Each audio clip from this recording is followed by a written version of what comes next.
Well, good morning. Welcome to American Reversion. I'm Steve Smith. How are you all this morning? Brought to you by my book, The Reversion, by the way. It's what we named this channel after. Oh, we finally got some rain last night, and it is chilly. My kind of weather. And overcast. Perfect day. We're headed up to Jamesport, Missouri, to set up there's a crafts festival it's up in Amish country. Very, very neat. I've never been up to this particular place. Kelly tells me it is great. She tells me it's awesome. And she goes up there to shop. She's gone up there in past years to bring us back bunches and bunches of pumpkins and flowers and, homemade stuff and all sorts of stuff. So now she's setting up a booth up there with her soaps, and we're going to be up there. Today's Thursday. We're going to be up there Friday and Saturday with her and her soap booth. It's kind of a big family thing. We do everything as a family. And so if you happen to be around Jamesport, Missouri, stop on by and say hi. I got to thinking this is going to be a follow-up on kind of what I shot last night and put up. I already have some intelligent comments on that one, but I wanted to follow up on it because I said that I thought that Trump would announce, or I thought that he should. I have no idea when he will, but I thought that he should announce after the Republicans take their seats in the House and Senate, if they have majorities, in January. The cool weather makes the coffee taste even better. But I have, through the night, been thinking more about it, and as to whether Trump is the best candidate for the next presidential election. And I laid out what I thought might be cool. Trump, DeSantis, but, Florida doesn't want to lose DeSantis, but DeSantis is going to run anyway, I think. And then, after that term, then DeSantis for two with somebody like Kristi Noem, his VP, and then Noem after that. I think it would be good, but I'm not sure on further reflection whether that's the best. And so I wanted to lay out my thoughts here and see what you all think about it. As we push for a reversion in this country, there are three ways to go about it. We've talked about that. There could be a civil war or a revolution, a complete disintegration of the country, in which case we build back something akin to what's in my book, or taking it politically. That is the much preferred way to do it. There are those who say that it's impossible. I'm not among those. People will say both sides are selected, the power elites put in who they want, and so it's all controlled, that Trump was controlled opposition and all this, and you can go down, and I'm not going to disparage those people who have that opinion. I can well understand how they have it, but like so much, you can go down that rabbit hole. I mean, it's never ending. I'm not a believer in that.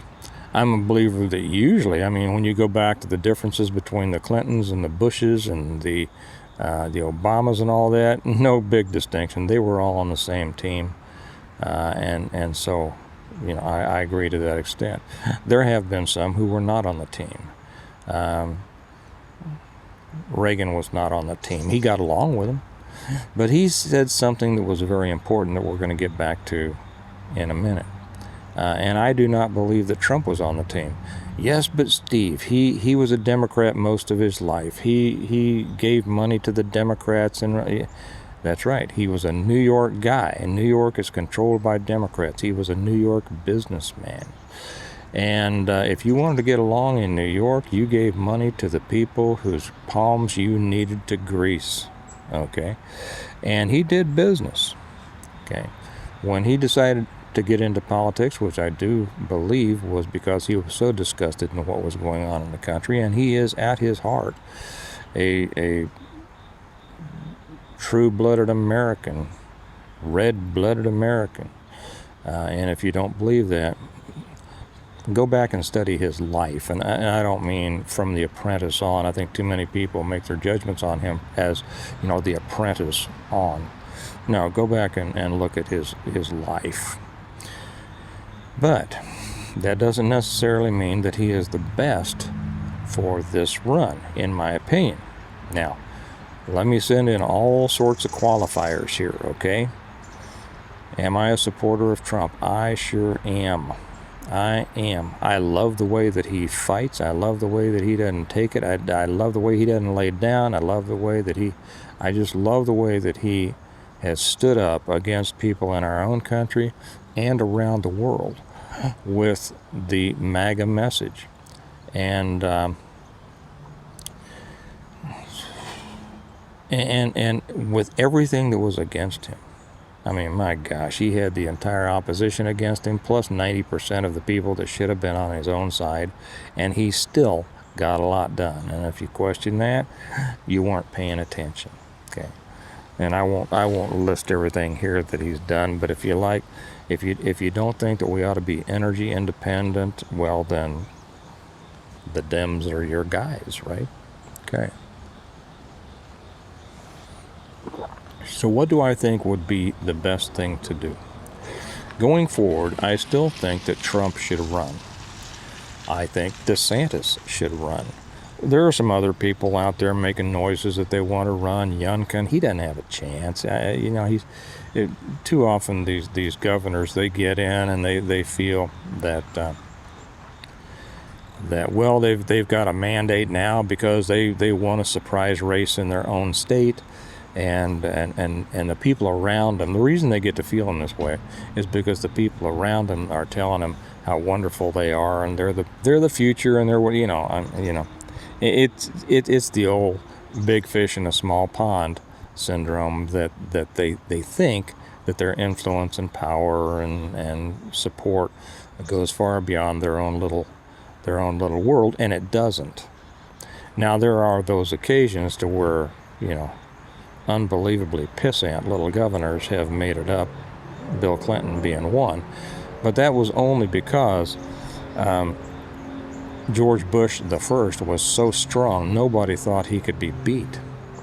And if you don't know why, go back and study it. I won't spend time to explain it here. But none of the first string of the Dems would run against Bush, because they thought he was a shoo-in. Well, the only guy that was left was this little podunk governor in Arkansas that was such an idiot, and most people wouldn't have anything to do with him, even his wife. and he made it. He made it because of the ignorance of the American voter, and because of the lies that were told very effectively by his war room, led by Carville and Stephanopoulos. So. But this is kind of an explanation of what I think of Youngkin's chances. Don't think that's not going to happen. The two big power players right now are Trump and DeSantis. Now, I said yesterday, I don't recall if I did, that I think that DeSantis would be good, but I'm not sure he's as much of a fighter as we need, and we need a fighter. However, we need a fighter who always fights the other side. Okay, and Trump is problematic in that sense. There will be debates. There will be between the Republican candidates, whoever decides to put their name in the hat. And you're going to have the two biggies, and then you're going to have those hopefuls, who really know that they don't have any chance of winning, but it's their first shot at being on the national stage, and from here on out, they'll be able to make commercials for, painkillers or pillows or something like that, being introduced as one-time presidential candidate, and they won't have much impact, except how they act on stage in the debates and the questions that they ask and the answers that they give. What they will mainly do is give the two main players, Trump and Desantis, an opportunity to answer to their questions. And those answers are going to be telling. They're going to be all important. What we don't need right now is Trump tearing other Republicans apart. We can't have that. We cannot have, as much as I support him, I also did not like how he went after certain people. Now, some I liked. I liked it. But there were other people out there that there was no reason to go after them in the way he did. Except, to promote his reputation as a street fighter. I get that, but he alienated a lot of people, not just the candidates themselves, but or the supporters of those candidates, but a lot of people who just didn't like his behavior. I get that. I'm still a supporter of Trump, all right? But I get that completely. That is a danger. When I said we were going to get back to a minute ago, Ronald Reagan had his 11th commandment, and it was a good one, and it was never speak ill of another Republican. Now, I think that what I would think, well, I'll say what has to happen, and then I'll say what I think would be an outstanding plan. I don't know whether Trump would go for it or not. Any of you out there who know him, might be playing golf with him this week, feel free to share this video with him. Tell him, hey, there's this guy on YouTube, and he says you ought to do this. We think that Trump would get back in, would be a shoo-in this second time around. I'm not so sure. I'm not sure at all. I'm not sure that Biden won't be reelected. I know that's a shock, but history shows us that in Clinton and Obama, that nobody thought they could be reelected, and they were. So what we need is unity. Not unity with the other side. We have to go full-bore war with the other side, but we need unity on our side. And Trump has not been a unifier. He got the support of a big enough section of people who were so sick of how everything was going for so long that he won the first one. Yes, I know about the second one. I know all about that. I'm trying not to get this one bumped, so let's talk smart. But he caused a great amount of division, and he lost a lot of votes that he didn't need to lose. He could have been strong without being abrasive. Now, there are some good riddance, right? Lizard Cheney out there. I hope you guys, oh man, out there in Wyoming. What a great state. Wyoming is what a great state. And I think, again, ever since you guys up there in Wyoming Highway Patrol sent me those patches, and Guernsey, Wyoming PD, I think even more of you now. That's from the Integrated Preparedness Channel. But we need a uniter for our side, but he still needs to be a fighter. I think DeSantis might fill that role. So how do we go forward with this? I think that it's fine that if Trump wanted to announce after they take their seats in January, if they have majorities, I think it would be fine. I think it would help his legal problems a lot. They're going to come full bore at him. I mean, the stuff they're throwing at him is unbelievable. I think it would help his legal problems and maybe back some of these people off if the Republicans are in control and they think that Trump has a chance to be president again and maybe coming after him. But I think there's a better way. And I think that way is that while he announces, he continues to campaign, hold his rallies, and create a unity on the Republican side. Now, I'll say right now, I'm not a Republican. I am no even longer a conservative. I am a reversionist, as you all know, as many of you are. I want to take it back the way it used to be and the way that it should be. But conservatism is the closest thing that we have to reversionism right now. Once we take it back, then we start our our fight for reversionism within the conservatism movement. Does that make sense? So he announces, and he continues holding rallies, but he does them not attacking his opponents in the primary, but in uplifting the common values and ideals on which the Republican Party was once established. Yeah, or at least, and I don't mean in certain things, I mean the Reagan Goldwater. How many of you know much about Barry Goldwater? You'd love him. You might go out there and study him if you don't know him. And of course, he was called a reactionary. We can't have somebody like that in there. And then as they go forward, Trump continues to be polite. He attacks the other side. He attacks Biden. He goes full bulldog on him. And as they have their debates, he doesn't tear anybody down. He doesn't attack anybody. He builds on the common, support of the common ideals that we should share. And then, doing a big switcheroo towards the end,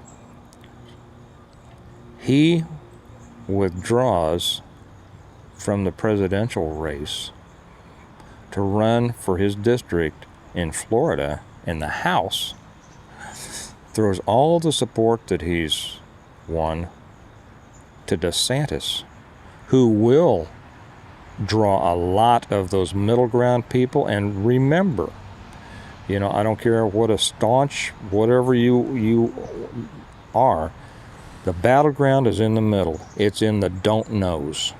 It's in the ignorant people. George Carlin said, never underestimate the power of stupid people in large groups. Okay, we see that on the left. We also see that in the undecided, which are getting more and more of. Those who don't consider themselves either Republicans or Democrats. That's the battleground. Those are the people that we have to get. DeSantis could get a lot of those people back that Trump lost. And as a result, I think he could win the presidency, where I'm not sure that Trump can. Then, Trump runs for the seat in Florida, which I'm sure he would win, goes in when they all, take their seats. DeSantis is seated as the new president in 24. The new House comes in, and Trump becomes speaker. And then he runs all the investigations that he wants to. And he can continue to be the national bulldog and attack dog that he does so well at. What do you think about that? If I were Trump's political advisor, if I were the RNC's political advisor, that's what I would advise them to do. It's more important to win the big package and then win it in such a way that you can control much more. And then if we get that in, then we need to start hammering away at all of the rhinos, all of the wishy-washies, and have those battles in the House races the next couple of years and get the weenies out of there. And one of the first things that ought to be done after they go in is get rid of that McConnell. He ought to be, whether it happens after this, and it won't happen after the 22 elections, but it could happen after the 24 elections, he ought to be investigated and he ought to be prosecuted. And he ought to be adios. Okay, I'm going to get ready to run up to Jamesport for the day. Should be a fun day. I'll be interested to see what you all think about this. These are going to be interesting times, and it's these times provide all the opportunities for all sorts of fascinating movements, but that's what I would suggest. You all remember that we need a reversion. This country needs a reversion. It needs you to be a part of it. It needs me to be a part of it. It needs everybody to be a part of it. You can get my books down here. The links are down there if you'd like it. If you haven't read the Reversion, I think you'd like it. And it's not about politics. It's about preparing for, surviving, and then building back after a global collapse. But